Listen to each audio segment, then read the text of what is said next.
ପ୍ରକୃତି ବଡ ହେବ ଡମିନେଟ୍ ଜାଗା ଲାଗି ଅନ୍ତକର ହେଲା ଜମ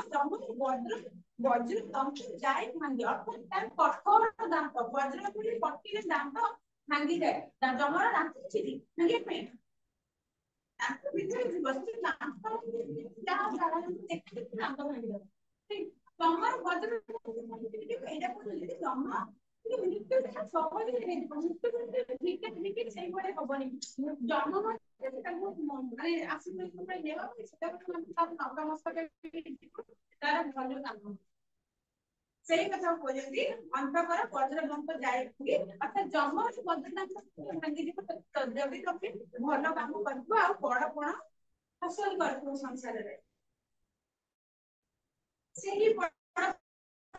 ଗଳା ମତି କାଳ ନ ପାରି ପଶିଯା ପୁଣି କହୁଛନ୍ତି ସେହି ବଡ ପିଢି ନିଜ ମତିକୁ ଗଳା ମତି ମନ ନିଜ ମନକୁ ସେଇଭଳି ବଡ ପିଢିରେ ମତାର ବା ଗଳା କାଳ କାଳ ବା ମୃତ୍ୟୁ ନ ପାରି ପଶିଲେ କତିକି ହେଲା ପାଖକୁ ତ ଏମିତି ବଡ ପଣ ନିଜକୁ ବଳିଆନ କରାଅ ନିଜକୁ ଏମିତି ବଡ ପଣରେ ଦେଖିତ କରାଅ ଯେ ସେଇ ବଡ ପଣ ପାଖକୁ ମୃତ୍ୟୁ ମଧ୍ୟ ପଶି ପାରିବ ନାହିଁ ଅର୍ଥାତ ସେ ଚିର ମୃତ୍ୟୁ ପଶି ପାରିବ ନାହିଁ ଅର୍ଥାତ ମରିଗଲା ବୋଲି ଲୋକ ତାକୁ କହିବେ ସେ ମରିଗଲା ତ ସରିଗଲା ଆମେ ମରିଗଲା ପରେ ତାପରେ ତାର ଉପସ୍ଥିତି ଘରେ ଥାଇକି ସଂସାରରେ ସମାଜରେ ଥାଇକି ନଥାଏ ମରିଗଲା ସରିଗଲା କିନ୍ତୁ ସେଇ ମନ୍ଦିର ରହେ ମରିକି ମଧ୍ୟ ମରିଥିଲେ ଯେ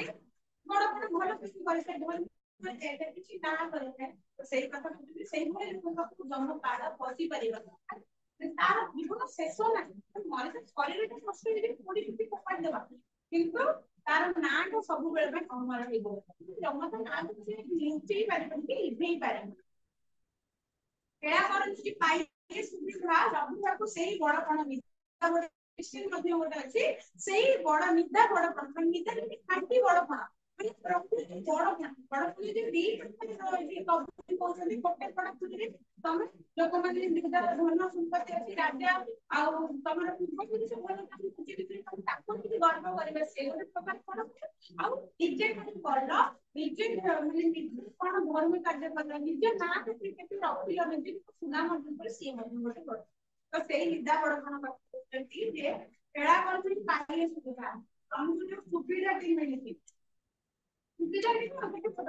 ମାଟି ମାଟି ମିଳିଥିଲେ ଜନ୍ମ ହେଇଯାଉ ମାଟି ମା ପଦରେ ଏମିତି ଗୋଟେ ମାଟି ଉତ୍କଳ ମାଟି ସେଠି ତମେ ଜନ୍ମ ହେଇଯାଏ ଉତ୍କଳରେ ରାଜା ଟିକେ ପରବର୍ତ୍ତୀ ସମୟରେ ତତ୍କାଳୀନ ରାଜ୍ୟମାନଙ୍କ ଉଦ୍ଦେଶ୍ୟରେ କବି କହୁଛନ୍ତି ତମେ କେତେ ସାରା ସୁବିଧା ପାଇ ଯେମିତି ଗୋଟେ ଉତ୍କଳ ମାର ଗର୍ଭରେ ବା ଉତ୍କଳ ମାଟି ତମେ ଜନ୍ମ ଗ୍ରହଣ କରିଛ ଆଉ ତମ ପୂର୍ବ ପୁରୁଷରେ ଏତେ ସାରା କଳା ସ୍ଥାପତ୍ୟ ଅର୍ଜନ କରିକି ଏତେ ସାରା ଗୌରବ ଅର୍ଜନ କରିଛନ୍ତି ତୁମ ପାଖରେ ଧନ କୌଣସି ଅଭାବ ନାହିଁ ତୁମେ ନିଜେ ବଡ ଏତେ ସୁବିଧା ପାଇକି ମଧ୍ୟ ତମେ ଆଉ ହେଳା କରନି ଅର୍ଥାତ ଡେରି କର ନାହିଁ ଲଭିବାକୁ ସେଇ ବଡ ପଣ ନେତା ସେଇ ଯୋଉ ଲଭିବାକୁ ହେଲେ ଲାଭ କରିବା ଡେରି କରନି ଖାଣ୍ଟି ବଡ ପଣଟା ଯୋଉଟା ପ୍ରକୃତ ବଡ ପଣ ତାକୁ ଲାଭ କରିବା ପାଇଁ ତମେ ଆଉ ଡେରି କରନି କଣ କର ଉପଯୁକ୍ତ କାମ ପଇସା ପ୍ରଜାମାନଙ୍କୁ ଯୋଉ ନିଷ୍ପେଷିତ କରିବା ଛାଡିଦିଅ ପ୍ରଜାମାନଙ୍କୁ ସାହାଯ୍ୟ କର ଭଲ ତମର କଳା ସ୍ଥାପତ୍ୟକୁ ଆହୁରି ବଢାଅ ଏଇଟା ସଂସାରର ଟୋକସାର ବଡ ଲାଳ ସାରୁନିଅ ବାହୁନି ପୁଣି ସଂସାର ଟୋକସାର ମୂଲ୍ୟ କିଛି ତା ମୂଲ୍ୟ ନାହିଁ ସେ ଜିନିଷର ବଡ ଯୋଉ ବଡ କିଛି ମୂଲ୍ୟ ନାହିଁ ଯେମିତି ଟଙ୍କା ପଇସା ବହୁତ ସେଇଟା ଗୋଟେ ବଡ ମୁଁ ବଡ ମୋର ଟଙ୍କା ବଡ ବଡର କିଛି ମୂଲ୍ୟ ନାହିଁ ମୁଁ ବଡ ମୋର ଘର ଅଛି ସେ ବଡ କିଛି ମୂଲ୍ୟ ନାହିଁ ଯଦି ପ୍ରକୃତ କରିପାରେ ପ୍ରକୃତ ବଡ ପଣ ତେଣୁ ସେଇ କଥା ସଂସାରର ବାକି ମୂଲ୍ୟ ବଡ ପଣର ପାଇବା ପାଇଁ ଲାଳସାରୁ ଲୋଭରୁ ନିଅ ବାହୁଡାଇ ମନ ଫେରାଇ ନିଅ ପାଇବା ପାଇଁ ଏତେ ଜିନିଷ ବଡ ପଣ ପାଇବା ପାଇଁ ଯୋଉ ବଡ ପଣ କିଛି ମୂଲ୍ୟ ନାହିଁ ମୂଲ୍ୟ ବଡ ପାଇବାର ଲାଳସାରୁ ନିଜକୁ ଦୂରେଇ ନେଇଯାଅ ଉଦାସୀନ ବ୍ୟକ୍ତି ଦୁନିଆର ଦେଖି କର ମନ ଭଲ ଏକଦା ଉଦାସୀନ କ୍ଷେତ୍ରରେ ଉଦାସୀନ ହେଲା ଅନାସକ୍ତ କିଛି କାହା ପ୍ରତି କିଛି ଆସକ୍ତି ଭାବନା ନଥିବ ଏଇ ଉଦାସୀନର ଅନାସକ୍ତ ଭାବରେ କିଛି ପାଇବାର ଲାଳସା ନାହିଁ ମୁଁ ତାକୁ ସାହାଯ୍ୟ କରୁଛି ସେ ଗୋଟେ ବଡ ଲୋକରେ ସେ ପଡିଗଲା ମୁଁ ତାକୁ ସାହାଯ୍ୟ କରୁଛି ସେ କାଲି ଚାକିରି କଲେ ମୁଁ ତାକୁ 5,000 ଟଙ୍କା ଆଜି ଦେଇଛି ସେ ମୋତେ କାଲି 10,000 ଟଙ୍କା ଏ ଯୋଉ କିଛି ପାଇବା ଚାଷରେ ସାହାଯ୍ୟ କରିବା ସେଇ ଜିନିଷଟାକୁ ଛାଡି ଅନାସକ୍ତ ଭାବରେ କିଛି କୋଉ ଜିନିଷ ପ୍ରତି ଆସକ୍ତି ନ ରଖିକି ଲୋଭ ନ ରଖିକି ନିରପେକ୍ଷ ଆଖିରେ ଯୋଉ ଆଖିରେ ସମସ୍ତେ ସମାନ ତା ପାଇଁ ନା ନିରପେକ୍ଷ ଯୋଉ ଆମେ ପଢୁଛେ ଧର୍ମ ନିରପେକ୍ଷ ପାଇଁ ସବୁ ଧର୍ମ ଆମର ଭାରତରେ ସବୁ ଧର୍ମ ପାଇଁ ସମାନ ଜାଗା ଅଛି ତେଣୁକରି ନିରପେକ୍ଷ ଆଖି ତମେ ଯାହାକୁ ଇଏ ମୋର ନାମ ଭାଇ ଆପଣଙ୍କ ଭରସା ଦେଇଥିଲି ସେ ମୋର ନାମ ମୋର ବେଶୀ ମୋର କେହି ମୁଁ ତାକୁ ଦେଖିଥିଲି ସେଇଟା ନିଜକୁ ନିଜ ଆଖିକୁ ଏମିତି ତିଆରି କର ଯେ ସମସ୍ତଙ୍କୁ ସମାନ ଭାବରେ ଦେଖିପାରୁଥିବ ତ ଉଦାସୀନ ନେତ୍ରେ ଦୁନିଆର ମାନ ଆମେ ସମ୍ମାନ ତ ମର୍ଯ୍ୟାଦା ଯୋଉ ମାଟିରେ ଜନ୍ମ ହେଇଛୁ ସଂସାରରେ ଜନ୍ମ ହେଇଛୁ ତ ସଂସାରର ମର୍ଯ୍ୟାଦା ରଖିବା ପାଇଁ କି ଆଉ କଣ ଥିଲ ସମସ୍ତଙ୍କୁ ଉଦାସୀନ ନେତ୍ରରେ ଦେଖ ଉଦାସୀନ ନେତ୍ରରେ ଦୁନିଆକୁ ମାନ ଯେତିକି କର ମନ ଧର୍ମ ହେଇଗଲା ଦୁନିଆକୁ ସମ୍ମାନ ଦୁନିଆର ମର୍ଯ୍ୟାଦା ଦେଖ ଏବଂ କୋଉ ଆଖିରେ ଦେଖ ନିରପେକ୍ଷ ଆଖିରେ ଉଦାସୀନ ନେତ୍ରରେ ଅନାସକ୍ତ ଭାବରେ ଦୁନିଆର ମାନ ସମ୍ମାନ ରକ୍ଷା କରିବା ପାଇଁ ଦୁନିଆର ମାନ ସମ୍ମାନ ଦେଖିକି ଯେମିତି ମାନ ସମ୍ମାନ କିଛି କ୍ଷୟକ୍ଷତି ନ ହୁଏ ସେଇଭଳି କରିକି ମନକୁ ଧର୍ମରେ ଏକଦାନ କରେ ଏକଦାନ ଏକାଗ୍ରଚିତ ଧର୍ମରେ ନିଜକୁ ନିୟୋଜିତ କରିବା ବା ଧର୍ମ ମାର୍ଗରେ ନିଜକୁ ନେଇଯିବା ଏକାଗ୍ରଚିତ ଭାବରେ ମୁଁ ମୋ ପାପ କରିବିନି ମୁଁ ଅଧର୍ମ କରିବିନି ଧର୍ମ ହିଁ କରିବି ଯାହା ବି ମୋତେ ଅସୁବିଧା ଚଲାପଥରେ ଯେତେ ବି କଷ୍ଟ ଅସୁବିଧା ଆସୁଛି ତଥାପି ମୁଁ ଧର୍ମ କାର୍ଯ୍ୟରେ ନିଯୁକ୍ତ ହେବି ନାହିଁ ତାହା ହେଲା ଧର୍ମ ପ୍ରତି ଏକାଗ୍ରଚିତ ତେଣୁ କହୁଛନ୍ତି ତମେ ଧର୍ମରେ କେବଳ ଏକାଗ୍ରଚିତ ହେଇକି କାର୍ଯ୍ୟ କରିଚାଲ ରାଜଧର୍ମ ଆତ୍ମତଥ୍ୟ ଦେଇ ମାପି ଉଚ୍ଚ ହୋଇଲାଭ ଉଚ୍ଚତର ପୁଣି ରାଜଧର୍ମ କରୁନଥିବେ ପ୍ରଜାଧନକୁ ପାଇଲେ ତାଙ୍କର ରାଜଧର୍ମ ସେଥିପାଇଁ କହୁଛନ୍ତି ରାଜଧର୍ମରେ ଆତ୍ମତତ୍ତ୍ୱ ଆତ୍ମତତ୍ତ୍ୱ ଆତ୍ମଜ୍ଞାନ ଲାଭରେ ଆତ୍ମତତ୍ତ୍ୱକୁ ଲାଭ କରିବାଟା ଆତ୍ମଜ୍ଞାନ ନିଜର ଜ୍ଞାନ ପାଠ ପଢିଥିଲେ ବସିଥିଲେ ବହୁତ ଜ୍ଞାନ ଆମକୁ ମିଳିଯିବ କିନ୍ତୁ ଆତ୍ମଜ୍ଞାନ ନିଜର ଆତ୍ମାକୁ ଯୋଉ ଜିନିଷରେ ସନ୍ତୁଷ୍ଟି କରିବ ଅର୍ଥାତ୍ ମନ ମାନେ ମୁଁ ବହୁତ ପାଠ ପଢୁଥିଲି କିନ୍ତୁ ଧାଇକିନା ତାଙ୍କୁ ବସେଇ ରଖିବି ମୁଁ ରାସ୍ତାରେ ଯାଉଛି ମୋ ରାସ୍ତାରେ କିଏ ଆସିଲା ମୁଁ ତାକୁ ସାଇଡ୍ କରିକି ବାଡେଇ ସେଇଟା କଣ ଆତ୍ମଜ୍ଞାନ ପ୍ରକୃତ ଆତ୍ମଜ୍ଞାନ ପାଇଛୁ କି ନାଇଁ ମନରେ ଯେତେବେଳେ ଅନ୍ୟ ପ୍ରତି ଦୟା କ୍ଷମା ଏସବୁ ଆସିବ ଲୋଭ ଛାଡିବ ସେଇଟା ହେଲା ପ୍ରକୃତ ଆତ୍ମଜ୍ଞାନ ଲାଭ ସେଇଥିପାଇଁ କହୁଛନ୍ତି ରାଜଧର୍ମ ପ୍ରକୃତ ରାଜଧର୍ମ କରିକି ରାଜଧର୍ମରେ ଏବଂ ଆତ୍ମଜ୍ଞାନ ଆତ୍ମତତ୍ତ୍ୱ ଆତ୍ମତତ୍ତ୍ୱ ହେଲା ଆତ୍ମଜ୍ଞାନ ଲାଭରେ ମନକୁ ଦିଅ କିଭଳି ତମର ମନର ମାନେ ଆତ୍ମାର ଜ୍ଞାନଟା ବଢିବ ଆତ୍ମାର ଜ୍ଞାନଟା କେତେବେଳେ ବଢିବ ମନ ଯେତେବେଳେ ଉଦାର ହବ ସମସ୍ତଙ୍କ ପ୍ରତି ସମାନ ଭାବନା ଆସିବ ତାହେଲେ ଜାଣିଛ ତମ ଆତ୍ମାର ଜ୍ଞାନଟା ବଢିଲା ନହେଲେ তুমি ମୁଣ୍ଡରେ ଘୁଷି ଦେଇକି ବହି ପଢିବାଟା ମୁଣ୍ଡ ଜ୍ଞାନଟା ବଢିଲେ তুমি ପାସ୍ ହେଇଯାଇ ପରିଥିବ ରାଜଧର୍ମ ଆତ୍ମତତ୍ତ୍ୱ ଦେଇ ମତି ହେଲା ମନ ଉଚ୍ଚ ହୋଇ ଲଭ ଉଚ୍ଚତର ଉଚ୍ଚ ସେଇ ଗୋଟେ ଯୋଉଥିରେ ଉଚ୍ଚ ହେଇକି ଲଭ ହେଲା ଲାଭ କର ଉଚ୍ଚତର ଗତି ମଧ୍ୟ ସେଇ ବଡ ଲାଭ କର ଅର୍ଥାତ୍ ଭଲ କାର୍ଯ୍ୟ କରିକି ନିଜର ଆତ୍ମଜ୍ଞାନକୁ ବୃଦ୍ଧି କରିକି ନିଜେ ଭଲ କାର୍ଯ୍ୟ କରିକି ବଡ ହାସଲ କର ସଂସାରରେ ଯୋଉ ବଡ ଚିନ୍ତା ତାଙ୍କେ ବଡ ମନ୍ଦିର ସେଇଟାକୁ ହାସଲ କର ବୋଲି କବି ଯୋଗ ଦେଇଥିବା ରାଜା ମାନଙ୍କୁ ବୁଝଉଛନ୍ତି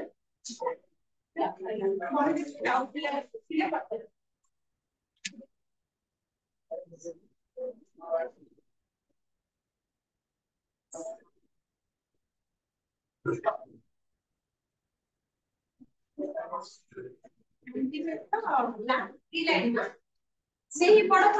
ମନ୍ତ୍ରୀ କାଳ ନ ପାରିବ ବସିଯା କତିକି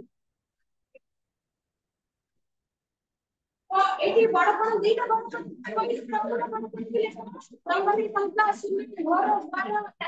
ରାଜ ଅଛି ସେଇଠି ଗୋଟେ ବଡ ଏମିତି ରାଜନୈତିକ ଦେଶରେ କହୁଛନ୍ତି କୋଉ ବଡ ରାଜା କୋଉ ବଡ ଏମିତି କରୁଥିଲେ ଯୋଉ ବଡପଣର କିଛି ମୂଲ୍ୟ ନାହିଁ ଟୋକସାର ବାଲା ବଡପଣ ତେଣୁ ରାଜା କହୁଛନ୍ତି ସେଇଭଳି ବଡପଣକୁ ହାସିଲ କରିବାକୁ ଚାହଁ କୋଉଟା ଯୋଉଟା ପ୍ରକୃତ ବଡପଣ ଶୋଇ ପଡିଲେଣି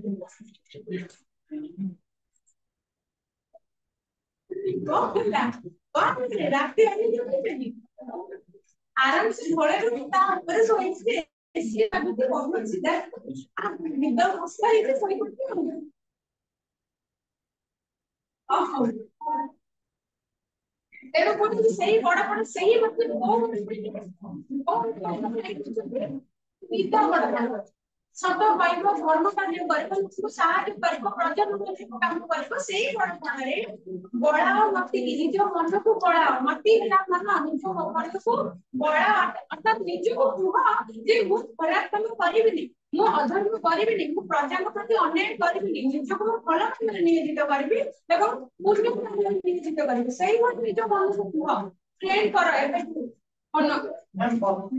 ମତି ମତି ତ କଣ ମନକୁ ବଳାଅ ମନକୁ କୁହ ମନକୁ ବଳାଅ ମନକୁ କୁହ କିନ୍ତୁ ଆମେ କେତେବେଳେ ନିଜେ ମନକୁ ବହୁତ ଅନୁତାପ କଲେ କୁହନ୍ତି ନାଇଁ ମୁଁ ଏଟା କରିବି କଥାବାର୍ତ୍ତା ଚାଲିଥାଏ ପିଠାର ଶବ୍ଦ ନଥାଏ ମାନେ ଆବାଜ ଧ୍ୱନି ନଥାଏ କିନ୍ତୁ ମନ ଭିତରେ କଥାବାର୍ତ୍ତା ଚାଲିଥାଏ ମନ କହୁଥିବ ମାନେ କିଏ ଗୋଟେ ମନକୁ ଇଏ ତ ଭାଇ ମନ ଚାଲି ନଥାଏ ସେଇଟା କରିବିନି ଭୁଲେଇଗଲା ପିଲାଟା ପଡିଗଲା ମୋ ଭୂମି ପାଇଁ ଏମିତି ହେଲା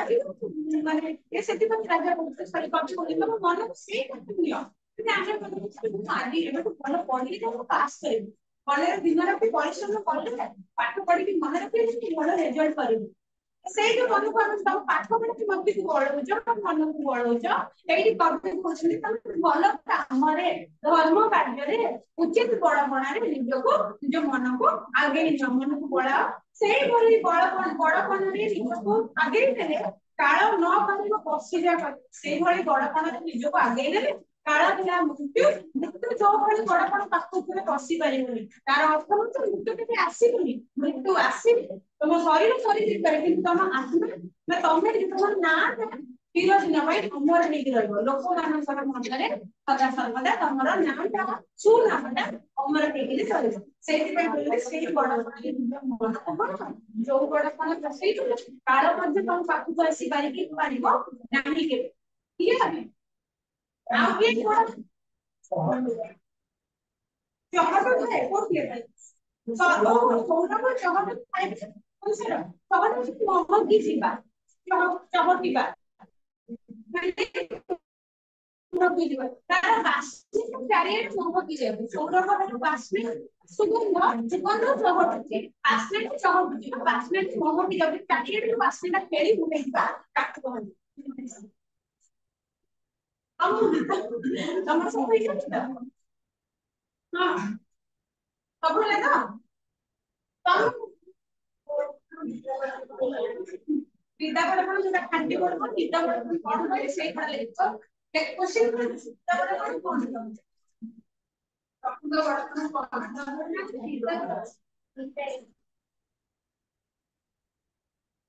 ବଡପଣ ଚିନ୍ତା କରିବା ପ୍ରକୃତି ପ୍ରକୃତି ଧର୍ମ କାର୍ଯ୍ୟରେ ଦି ଲୋକ ସାଧନ ହେଇଯିବା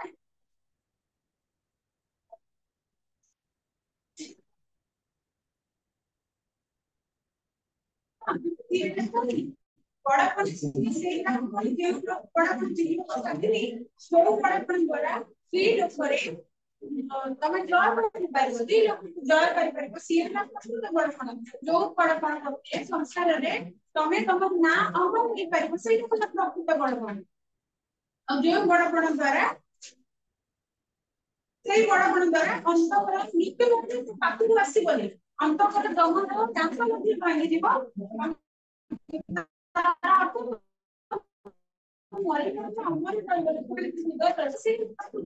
ଆଉ ଗୋଟେ ନିଦାମଣ ଯେହେତୁ ତିନି ମାଳିକା ଆଉ ବିଶ୍ୱାସ ଆଉ ହଁ ଦି ମାଳିକାକୁ ନେଇଛି ନା ଯାହା ପଡିବ ଏକ ମାଳିକା ଖାଲି କବିର ନାଁ ଲେଖିବା ଦରକାର କି ବିଷୟ ନାଁ ଲେଖିବା ଦରକାର କିନ୍ତୁ ଏକ ପରେ ଯାହା ବି କିଛି ଆସିବ କବିରେ କବି ନା ଆଉ ସେନା କବି ଥିଲେ କବି ମାନେ ଲେଖକ ଥିଲେ ଲେଖକ ଔପନ୍ୟାସିକ ତା ପାଇଁ ଏକ ମାର୍କ ମିଳେ ଯେତେ ଆନ୍ସର ବୁଝିଲେ ତା ମାନେ ଖାଲି ତାର ଆନ୍ସର ବି ଲାଗିବାକୁ ପଡିବ ଆନ୍ସର ଲେଖିଥିବ ଆଉ ଏକ ମାର୍କ ମିଳିବ କବି ପାଇବ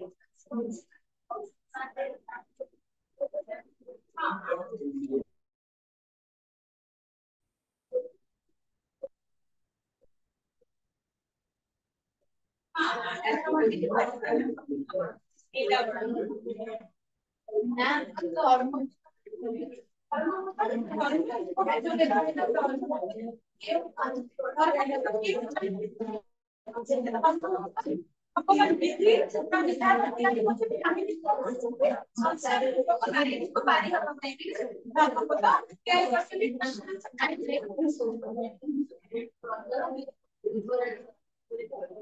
प्रजाको शिष्य ना मन पूर्व राजा माने किपरि बांधुले ताको पासले बांधुले स्नेह श्रद्धा देकी एक परिवार भाव से बांधुकी रखुले स्नेह श्रद्धा ने बांधी दियो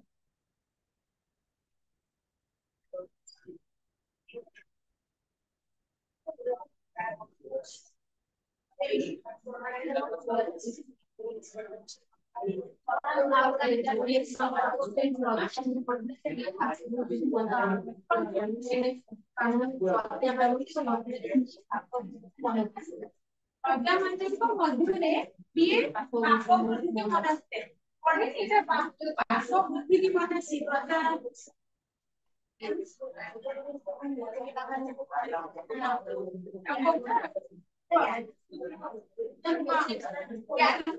कांड पुष्प फुंडा कांड पुष्प फुंडा कांड पुष्प अर्थ दउसे तमरा हमरा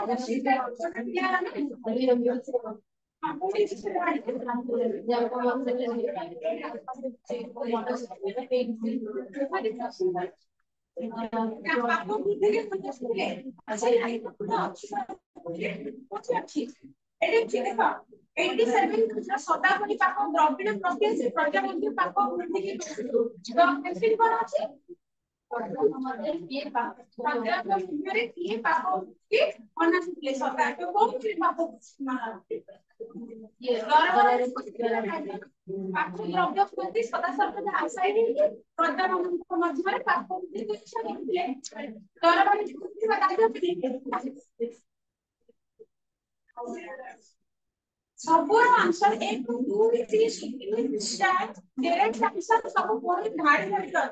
से धाड़ी को टाइप का सेट को प्रत्येक क्वेश्चन आंसर 1 2 3 आप पांच मार्क पांच मार्क के पढ़ी ना पांच मार्क के पढ़वा दरकार नहीं है पढ़ के एखना 1 2 3 जो एमसीक्यू एक करी के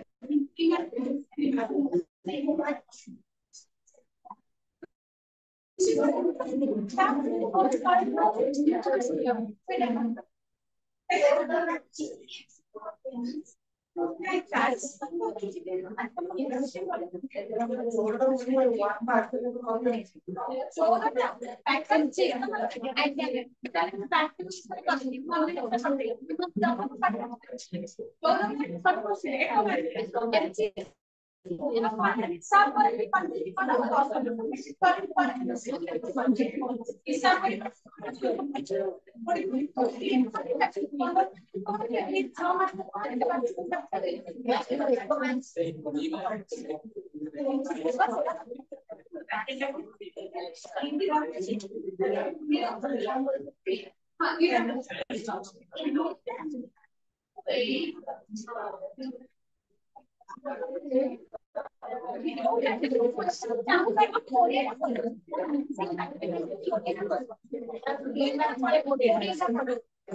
को